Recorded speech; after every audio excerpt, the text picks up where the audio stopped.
हमने रायबरेली में 1 दर्जन ब्रह्म हत्याओं का दंश झेला है। अखिलेश सिंह का जमाना था और बहन जी आई, क्या माफिया, क्या डकैत ददुआ और क्या गुंडे मवाली, यहाँ से लेकर के पूरे प्रदेश के राजा भैया तक उस गुंडा विनाशनी को नमन है, उस माफिया मर्दनी को प्रणाम है और उस डकैत संहारणी को बारंबार नमस्कार है, नमस्कार है। कानून व्यवस्था का जो काम किया, हमको नहीं लगता कि योगी और मोदी की जमाने में उतना कोई कर पाएगा, आने वाले 10 सालों तक कोई कर पाएगा। तो आपको लोग काशीराम के वाजपेयी बोलते हैं? हमको काशीराम के वाजपेयी हम गोत्र से और गाली देते हैं हमको हैं, और हमको लोग कहते हैं कि इतना तेरा उपहास उड़ता है और तुझको शर्म नहीं आती। तो हमने कहा, हंसते हैं लोग हमारे ब्राह्मणों ने कहा, तो हमने कहा किसी को रुलाता तो नहीं हूँ।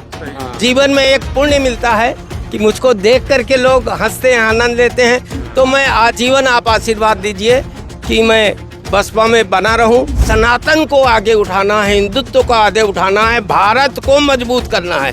तो ये हमारे इन सब शब्दों की आधारशिला है बहुजन समाज।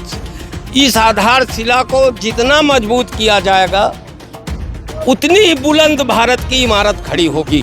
हो सकता है ये कमजोर हो, बुद्धि से कमजोर हो, पैसे से कमजोर हो, संसाधनों से कमजोर हो, मगर देश की नींव में जो युगों से इनका योगदान है, उसका ऋण अभी चुकाया नहीं जा सकता। जितनी भीड़ की संभावना थी उतनी तो नजर आ नहीं रही है। असल में ये रैली नहीं है।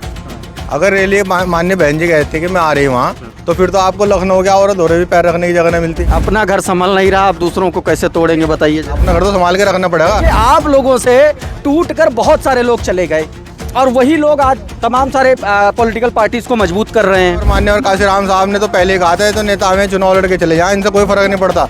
जो मिशनरी आदमी है, कार्यकर्ता जैसे सब लोग खड़े, उनको उनका सम्मान रहना चाहिए। वो लोग पार्टी में रहते हैं, वही काम करते हैं, वही नेता बनाते हैं। बहुजन समाज पार्टी नेता बनाने की फैक्ट्री है, और जब कोई फैक्ट्री बनती है तो उसमें से सामान निकल के जाता है। ऐसे नेता निकल के चले जाओ, उससे क्या फर्क पड़ता। नमस्कार, मेरा नाम प्रशांत है और आप देखना शुरू कर चुके हैं आपका अपना चैनल खुदरंग। मेरे साथ इस वक्त बहुजन समाज पार्टी से जुड़े बहुत सारे लोग हैं और ये चूंकि मैं आया हुआ था, आज बाबा साहब डॉक्टर भीमराव अंबेडकर की जन्म जयंती है, तो मैं देख रहा था कि आखिर क्या बातचीत की जाए और किससे बातचीत की जाए। और इत्तेफाक में एक दादा हमको मिले और जब उन्होंने अपना नाम मुझे बताया, मैं चौंक गया। और नाम के आगे जो उन्होंने कहानी बताई उसने और ज़्यादा मुझे चौंका दिया। तो मुझे लगा कि क्यों ना इनसे बातचीत रिकॉर्ड की जाए और आप लोगों तक पहुंचाया जाए। भाई साहब, सबसे पहले दादा अपना नाम बता दीजिए मुझे। मैं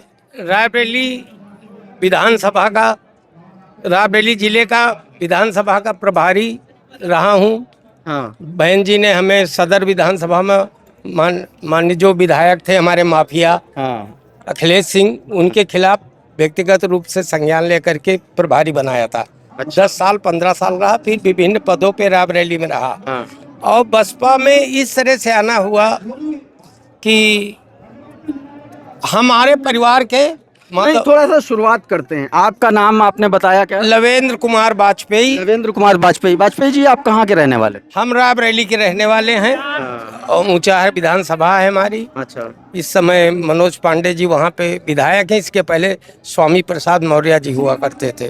तो आपका बातचीत से और आपके तरीके से मुझे समझ में आ रहा है कि बहुजन समाज पार्टी से आप हाल फिलहाल से तो जुड़े नहीं हैं, बहुत पहले से जुड़े हुए हैं। क्या ये सच बात है? नहीं, हम तो बहन जी जब गई थी तो माधव वाजपेयी हमारे भाई जो है चुनाव लड़े थे। अच्छा। बस भाजपा से। अच्छा, कब? 95 के पहले वाले इलेक्शन में। अच्छा। जो विधानसभा का हुआ तो उसमें 4000 से वो हार गए थे। और एक ठाकुर साहब थे गजाधर सिंह जी, वो सपा से जीत गए थे। हमारे गांव की 2 बच्चियों का, दामादों का मर्डर हो गया था, उसमें इन पर आरोप आया था, मुकदमा भी चला था। किस पर? गजाधर सिंह तत्कालीन। अच्छा। तो जब हम भी हारे और स्वामी प्रसाद जी भी हारे, तो वहीं पे कुछ लड़ाई झगड़े, आतंकवादी गतिविधियां शुरू हो गई। तो वहीं पे मैंने सपोर्ट तिलक कर दिया स्वामी प्रसाद जी का कि आओ कॉम्बिनेशन बना ले ब्राह्मण BC और SC का। वो कामयाब रहा और फिर आगे बढ़ते रहे, चलते रहे। फिर धीरे धीरे बहन जी तक उच्च बड़े पदाधिकारियों तक भी काम की चर्चा हुई, मेहनत की चर्चा हुई, फिर काम भी देखा।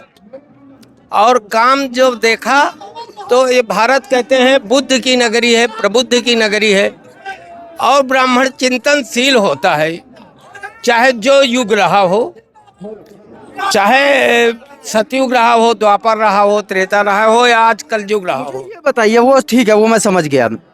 ऐसी कौन सी बात थी, ऐसा कौन सा आपको चीज़ क्लिक की आपके दिमाग में कि आपको लगा कि बहुजन समाज पार्टी के साथ जुड़ा जाए और इस कैडर बेस से, मतलब कैडर लेवल से लेकर के जुड़ा जाए? बहुत सारे लोग आते हैं, सवर्ण समाज के टिकट लेते हैं, चुनाव लड़ते हैं, चले जाते हैं। हमने ना कभी टिकट मांगा और ना कभी टिकट मांगेंगे। टिकट कभी जरूरत पड़ती है तो जिसकी सिफारिश कर देता हूँ, कोशिश उपलब्धि ये रही जीवन की, उसको टिकट भी मिल जाता है। टिकट देने वालों में आप मेरा नाम रखिए।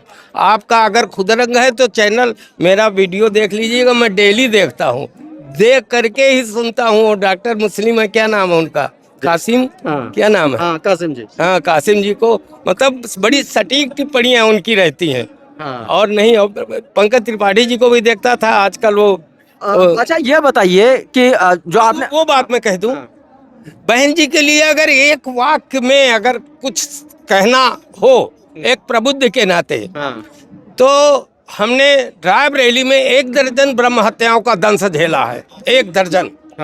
अखिलेश सिंह का जमाना था।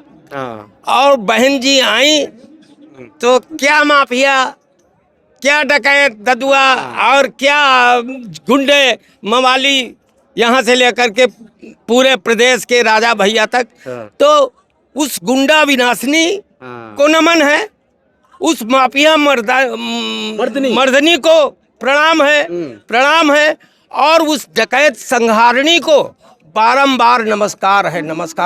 मैं माँ दुर्गा का आराधक हूँ, महिषासुर मर्दनी का, और मुझे नहीं लगता कि इससे बेहतर कोई काम माँ दुर्गा ने किया होगा।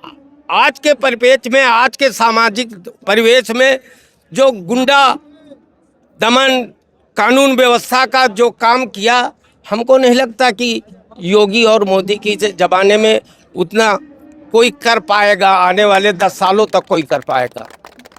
ये ब्राह्मण बहुत, संत और सामंत 2 प्रवृत्तियां होती हैं। सामंत अटैक करता है, आक्रामक होता है जीवन में।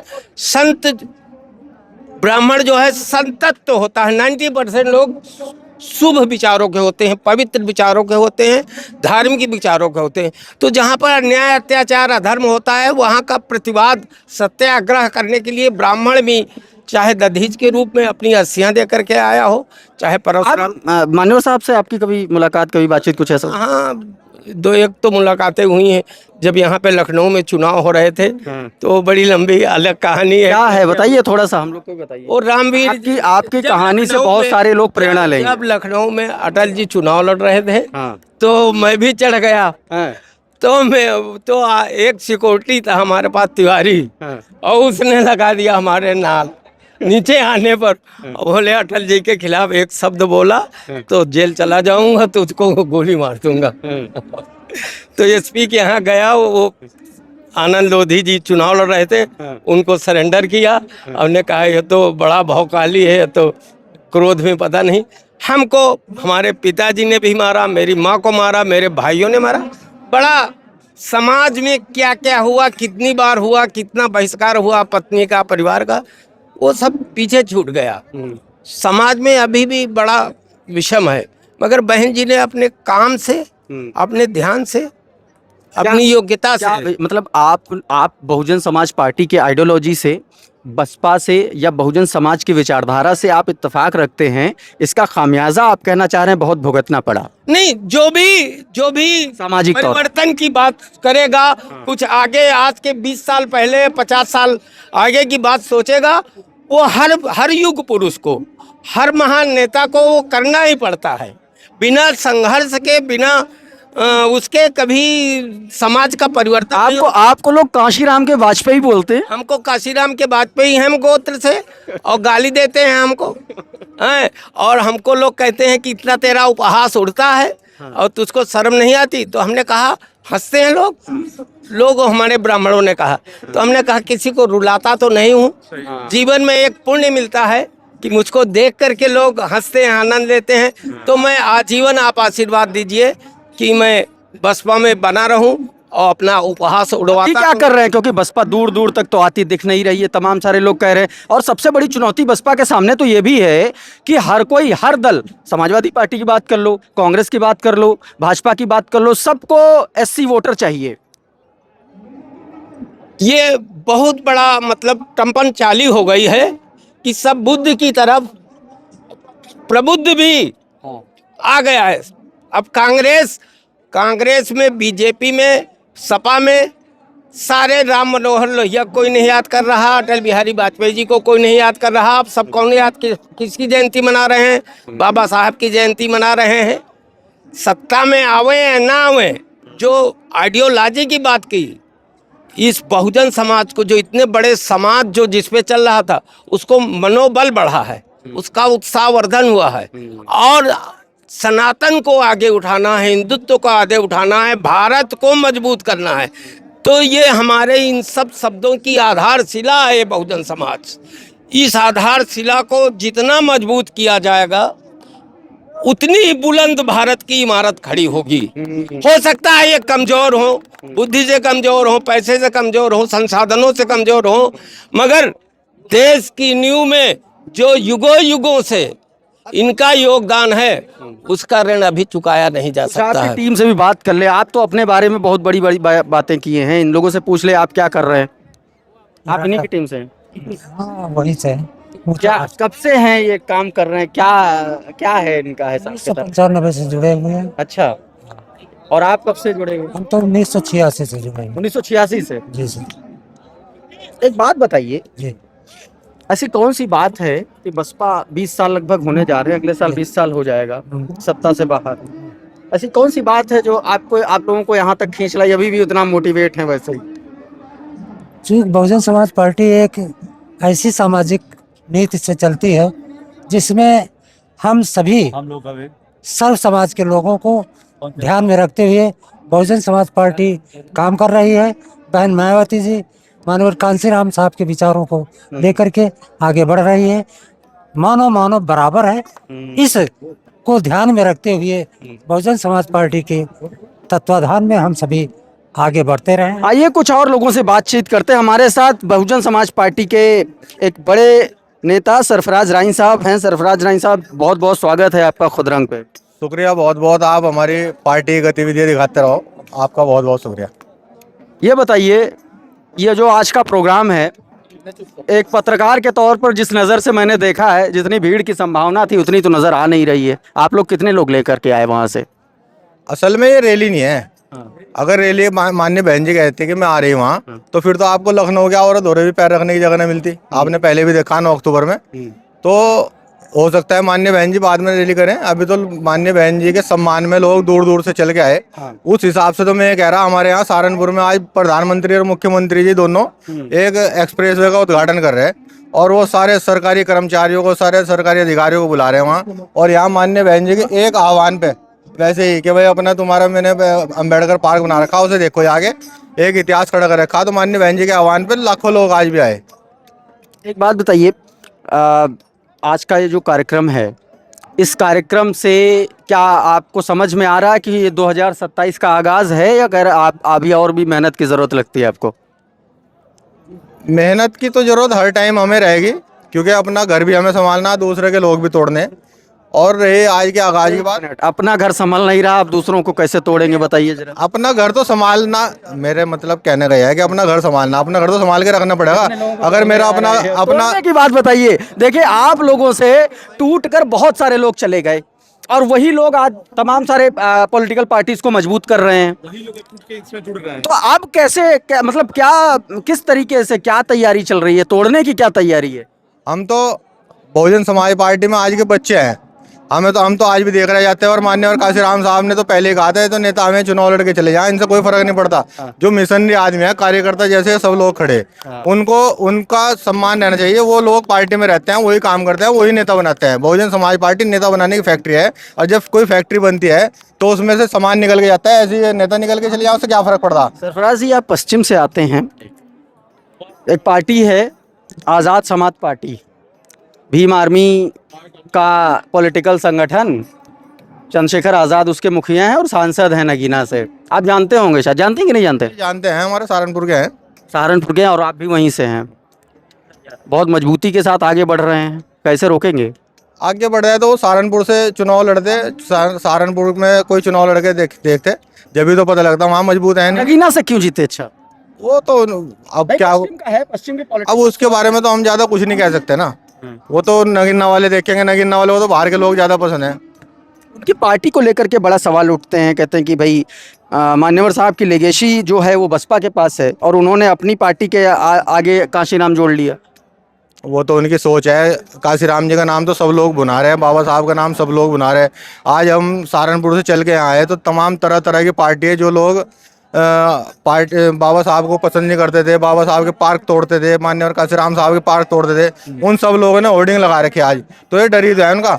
आज कहीं ना कहीं इस तरह की पार्टी जो पैदा हो रही है, उन पार्टियों से लोगों को ये दिख रहा कि ये दलित समाज टूट रहा, और दलित समाज टूट रहा तो हम इनका एक वो करें, कुछ इनका इन्हें भुनाने की कोशिश करें।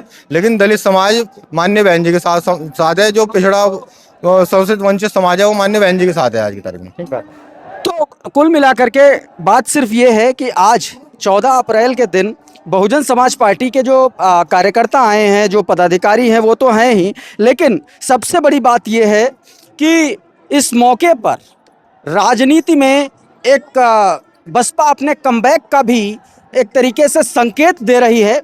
अब सवाल ये भी है कि ये संकेत क्या धरातल पर सच्चाई से रूबरू हो पाएगा या नहीं हो पाएगा, ये आने वाला वक्त बताएगा। बहरहाल इस वीडियो में यहीं तक। बहुत बहुत शुक्रिया, बहुत बहुत धन्यवाद। आप जुड़े रहिए आपके अपने चैनल खुदरंग के साथ। नमस्कार।